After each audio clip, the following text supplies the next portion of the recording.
श्री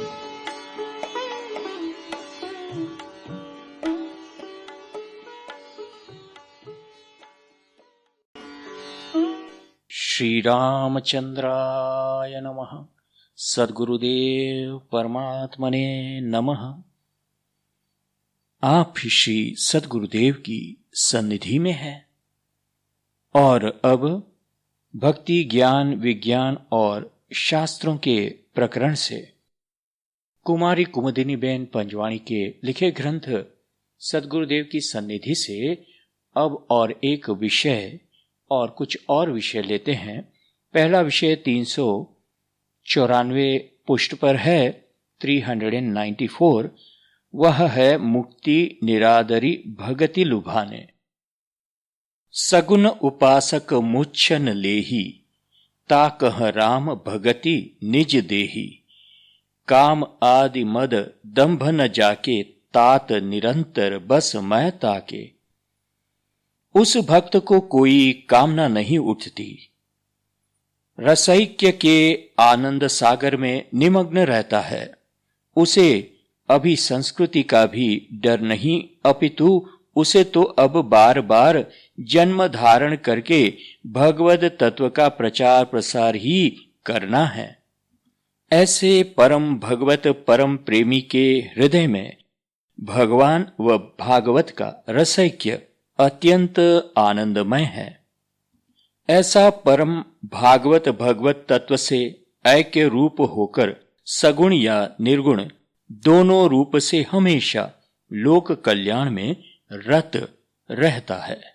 ब्रह्मा के 8 गुण अपहत पापमा, विजर, विमृत्यु, विशोक, क्षुधा पिपासा से रहित, सत्य काम, सत्य संकल्प जो नित्य है, वे गुण मुक्त जीवी में भी आ जाते हैं।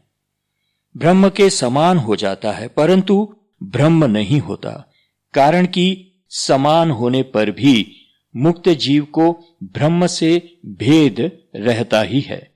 यह भेद यहाँ के लौकिक भेद जैसा नहीं, अपितु अलौकिक होता है। गुणों में अभेद हो जाने पर भी सर्जन प्रलय आदि का भेद तो रहता ही है। जो नित्य भेद है, जीवात्मा का शेषत्व रहता ही है और शेषी पर ब्रह्म भगवान ही है। रसो वैसह रसम यो वायम लब्ध्व अंदी भवति, अर्थात वह परब्रह्म परमात्मा रस स्वरूप है। इस रस को पाकर ही जीव आनंद से पूर्ण हो सकता है। सृष्टि के सर्वगंध व सर्व रसों का एकमात्र मूल स्रोत वही परब्रह्म है। यहाँ पर जो भी रस, आनंद, आकर्षण है, वह सब उस परब्रह्म से ही है। सृष्टि में अनेक विध सुस्वादु रस, अनेक रंग बेरंगी फूलों की मधुर सौरभ व सौंदर्य राशि लहरा रही है और समय समय पर ऋतु का परिवर्तन और इनके अनुसार विविध फूल, फल, धान्य, वनस्पति इत्यादि जो भी प्राप्त होता रहता है, वह सभी उस रसो वैसह ही है। उसकी ही कृपा है, उसकी ही महत्ता है। अशो अस्य आनंद एतस्यैवानंद स्यान्यानि भूतानि मात्रा मुप जीवंती, अर्थात सब प्राणी मात्र का आनंद परब्रह्म परमात्मा से ही आते हैं। इस रस सागर में प्रवेश पाना ही मनुष्य जन्म का हेतु है। मेरे को तो बार बार आना है हो। आगे गुरुदेव पुष्ट 395 में कहते हैं, अंशांशी भाव से संचित नष्ट हो जाता है। गुरुदेव समझाते हैं कि सब मूढ़ियों ने प्रपंच रचा है। भारत के मेले में बना दास तो पड़ा रहेगा गरीब किसान के डेले में। गुरुदेव कहते हैं, ऐसा नहीं है कि मैं कुछ नया कहता हूं, यह तो सनातन सत्य है। परापूर्व से हमारे धर्म ने, हमारी संस्कृति ने हमें इसका पथ दर्शाया है। विशिष्टाद्वैती शुद्ध अद्वैती मानता है कि अंशांशी भाव कायम रहता है। कैवल्य मुक्ति नहीं मानते हैं। अंशांशी भाव से परम तत्व का रसा अनुभव कायम बना रहता है। इस रसानुभूति को उत्कृष्ट अनुभूति मानी है। बात और अवस्था एक ही है। पिंड ब्रह्मांड की ऐक्यता, ब्रह्मैक्यता से लिंग देह अंतकरण शुद्ध हो जाता है, सत्वपूर्ण हो जाता है, तब संचित नष्ट हो जाता है। देह है तब तक प्रारब्ध है, परंतु ज्ञानी को प्रारब्ध का अनुभव नहीं रहता, कारण कि अहम मम छूट गया है। इसलिए देहाध्यास नहीं, इसलिए ज्ञानी के लिए प्रारब्ध का प्रभाव नहीं। अद्वैत निष्ठा का अनुष्ठान बहुत कठिन है, कारण कि बुद्धि की प्रबलता तो कवचित मनुष्यों में ही होती है। इसलिए वैसे विरल व्यक्तियों को छोड़कर बहुसंख्य लोगों के लिए तो भक्ति उपासना अर्थात सगुण साकार उपासना ही अधिक हितकर होती है। तीव्र बुद्धि, दृढ़ मनोबल होना चाहिए। स्थूल प्राणी पदार्थों में रहकर चिंतन मनन निधिध्यासन के द्वारा निराकार अव्यक्त में मन वृत्तियों का केंद्रित करना, प्रेम केंद्रित करना मुश्किल हो जाता है, तो साधना कठिन होती है, सबसे नहीं हो पाती। तो उसी निराकार अव्यक्त अमूर्त परमात्म तत्व में मन को केंद्रित करने को अवलंबन रूप सगुण साकार की मूर्ति या छवि की आवश्यकता साधारण जन समूह के लिए है।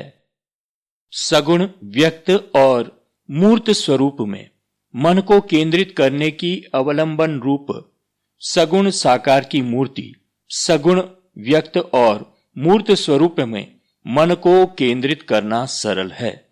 गीता जी में अर्जुन ने भगवान को पूछा है कि निर्गुण उपासक और सगुण उपासक दोनों में श्रेष्ठ किसको जानना। भगवान कहते हैं, अव्यक्त स्वरूप में मन बुद्धि का केंद्रित करना, अनुसंधान करना दुष्कर होता है। जो मेरे में सर्व कर्म अर्पण करता है, मत परायण होकर अनन्य भाव से मेरे में संलग्न रहता है, उनको मैं संसार सागर से शीघ्र ही बाहर निकाल देता हूं। प्रतीकोपासना यानी किसी भी स्वरूप में परम ब्रह्म का दर्शन करना, भावना लगाना, इसमें वृत्ति मन को केंद्रित करना। अद्वैत ज्ञान मार्ग में तीव्र बुद्धि होना जरूरी है। भक्ति में प्रेम भावना जरूरी है, श्रद्धा होना जरूरी है। ज्ञान या भक्ति की उपासना करना माने चित्त की इष्ट देव के स्वरूप में अवस्थित करना। बुद्धि के द्वारा विचार व निर्णय किया जाता है, पश्चात मनोवृत्ति से इंद्रियां प्रेरित होती है और उस विचार व निर्णय का अमल करती है। ज्ञान मार्ग में भी ज्ञान की प्राप्ति के लिए और पश्चात उस ज्ञान को आचरण में ठोस चरितार्थ करने के लिए भी हमेशा प्रेम, दया, श्रद्धा, वात्सल्य, कर्तव्य भावना आदि ईश्वर दत्त भावनाओं जो कि मनुष्य में ही पाई जाती है, उनकी सतत अपेक्षा रहती ही है। और जो ज्ञान इन भावनाओं की आवश्यकता को स्वीकार नहीं करता है, वह ज्ञान अपूर्ण ही है, अर्थात निष्फल ही है। इसलिए कर्मयोग में श्रद्धावान श्रेष्ठ है, ऐसा गीता जी में कहा है। भक्ति उपासना की प्रारंभिक अवस्था में उपासक व उपास्य का भेद है और दोनों के बीच अनुसंधान कराने वाला प्रेम भाव है। उपासक अपने उपास्य के साथ जीवन के निकटतम भिन्न भिन्न संबंध जो है, जैसे कि माता पिता, मित्र, प्रियतम व प्रियतमा, पुत्र पुत्री, भाई आदि में से किसी एक संबंध से उपास्य के साथ अपना नाता जोड़कर विशेष विशेष अनुराग से उपासना करता हुआ उपास्य की ओर आगे बढ़ता है। तादम्य ऐक्यता प्राप्त करने के लिए तो स्थूल प्रेम संबंध के भाव अनुराग से आगे बढ़ता बढ़ता वह अंत में ऐक्यता प्राप्त कर लेता है और उपास्य की तरह वह भी अनंत हो जाता है। उसकी अंतिम प्रतीति होती है कि प्रेमास्पद प्रेम और प्रेमी तीनों एक ही है। फिर सर्वत्र अपने प्रेमास्पद प्रियतम प्रभु का ही दर्शन मिलन आदि सहज हो जाता है। फिर बंधन जैसा कुछ होता नहीं है। तो नरसिंह मेहता ने कहा है, वही स्थिति में रहकर कह भी सकता है, हरि ना जन तो मुक्ति न मांगे, मांगे जन्मो जन्म अवतार रे, हरि ना जन तो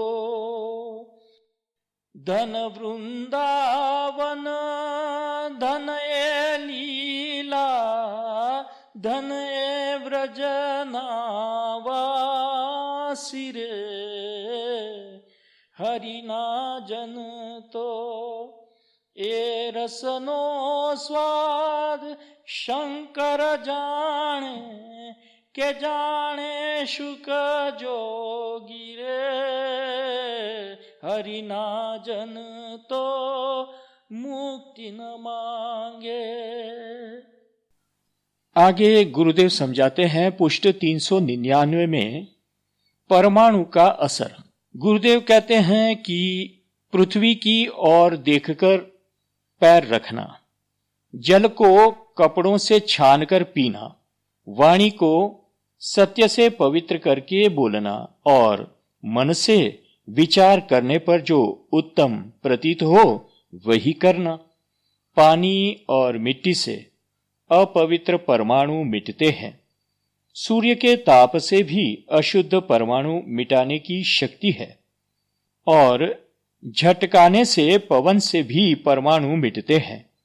कमरे में हवा आती जाती रहे और रहती है तब परमाणु बदलते रहेंगे। व्यापार की कमरे में ध्यान करने से व्यापार का विचार आवेगा। छोटे बालक की कुर्सी पर बैठकर अपनी विचारधारा नोट करके 10-15 मिनट बाद विचारधारा देखो, परमाणु की असर मालूम होती है। बालक के आसन पर बैठने से बालक जैसा विचार आवेगा। अपना पहना हुआ वस्त्र साधु विरक्त व संत महात्मा को देने से पाप होता है। सदा स्वच्छ शुद्ध धोए हुए वस्त्र पहनना चाहिए, एक दूसरे के वस्त्र नहीं पहनना। आगे गुरुदेव और एक प्रेरणादायक बात बताते हैं, उपदेश देते हैं कि मन चाहा जीवन प्राप्त हो सकता है। गुरुदेव कहते हैं, अखिलेश्वर के संकल्पों को लेकर एक ही ब्रह्मांड के 2 भाग, उनके फिर 2-2 भाग हो गए। इस प्रकार एक में से 2 होते होते विश्व का सर्जन हो गया। चराचर समस्त प्राणी और पदार्थों और सर्जन का मूल तत्व एक ही है। इसलिए अपने मूल तत्व के लिए आकर्षण बना रहता है और इसमें ही सम्मिलित हो जाने की इच्छा कभी कभी उद्भव होती रहती है, बनी रहती है, यानी उद्भव हुए बिना रहती नहीं। मूल तत्व अपने अंश रूप से समस्त में ओतप्रोत है। इसको लेकर ही विश्व में सर्वत्र अनंत जीवन दिखाई पड़ता है। एक बालक का जन्म संवर्धन होता है, पिता बनता है, काल के अनुसार फिर मृत्यु हो जाती है।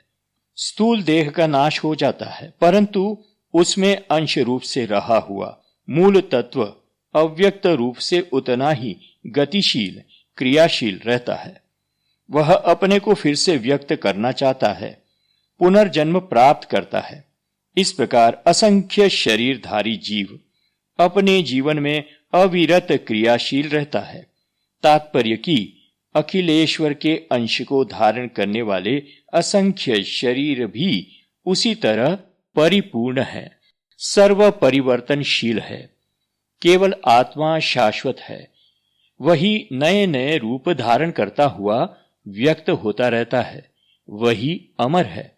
अगर विकसित बुद्धि है तो उसकी सहायता से आत्म तत्व का संशोधन करें, अर्थात अपने आप से पूछिए कि मैं कौन हूं, मैं कहां से आया हूं, इस शरीर के मरने पर मैं फिर कहां जाऊंगा, मेरी स्थिति कहां और किस प्रकार की होगी। अगर मृत्यु के पश्चात भी जीवन है, स्थूल देह धारण करके जीवन बिताना पड़ेगा, तब फिर वह जीवन कैसा होगा, कैसे प्राप्त होगा? क्या उस प्राप्त होने वाले जीवन के लिए मेरी इच्छा व रुचि के अनुसार मेरी कुछ सामर्थ्य है या नहीं? जीवन अनंत है या नहीं? फिर मन चाहा जीवन प्राप्त हो सकता है या नहीं? अब इस प्रकार आप लोगों ने इतने विषय सुने, अब आगे के वीडियो में और विषय लेंगे। तब तक श्री रामचंद्राय नमः, श्री सद्गुरुदेव परमात्मने नमः। हरि ओम तत्सत, हरि ओम तत्सत, हरि ओम तत्सत। ओम शांति शांति शांति।